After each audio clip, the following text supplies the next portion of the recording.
Hello மக்களே! அன்னைக்கு ஒரு நாள் நானும் என் ஃப்ரெண்ட்ஸ் எல்லாருமே வண்டி எடுத்துட்டு நாங்க போன இடம் தான் வள்ளியூர்.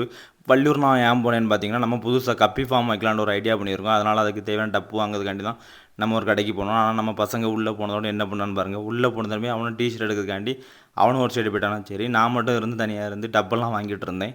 நமக்கு தேவையான டப்பெல்லாம் வாங்கிட்டு நான் நேரா வண்டி எடுத்துட்டு வரும்போது ஒரு பெட் ஷாப்பை பார்த்தாச்சு. நேரா பெட் ஷாப் பார்த்தா உள்ளேயும் போயிட்டேன். உள்ள போய் பார்த்தா தான் அங்குள்ள மீனெல்லாம் பார்த்தேன்.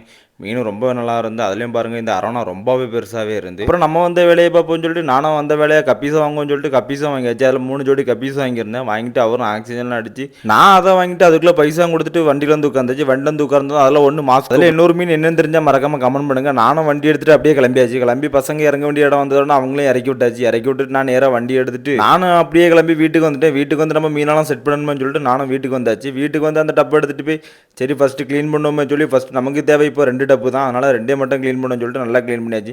அப்புறம் எங்கள் அக்கா போனால் அந்த கொஞ்சம் டப்புக்குள்ள கொஞ்சம் கல் உப்பை போட்டால் கல் உப்பை போட்டு நானும் தண்ணியை பிடிச்சேன். தண்ணியை பிடிச்சிட்டு நம்ம மீனை கொஞ்ச நேரம் டெம்பரேச்சர் செட் பண்ண கொஞ்ச நேரம் உள்ளே போட்டிருந்தேன். அப்புறம் நான் வந்து அதையும் பிரித்து விட்டு சரி நம்ம அதை தனியாக பிரித்து போடணும்னு சொல்லிட்டு அதையும் தனித்தனியாக பிரித்து போட்டாச்சு. அப்புறம் நம்ம மீன் தொட்டியை கொஞ்சம் மணி பிளான்ட் வேணுமே சொல்லிட்டு மணி பிளான்ட்டும் பறித்து உள்ளே கொண்டு போட்டாச்சு. இருக்க டப்புக்குலாம் நம்ம மீன் ஆர்டர் போட்டிருக்கோம். அது என்னென்ன மீன் சொல்லி அடுத்த வீடியோவில் பார்ப்போம். மறக்காம இந்த வீடியோக்கு ஒரு லைக், நம்ம சேனலையும் அப்படியே சப்ஸ்கிரைப்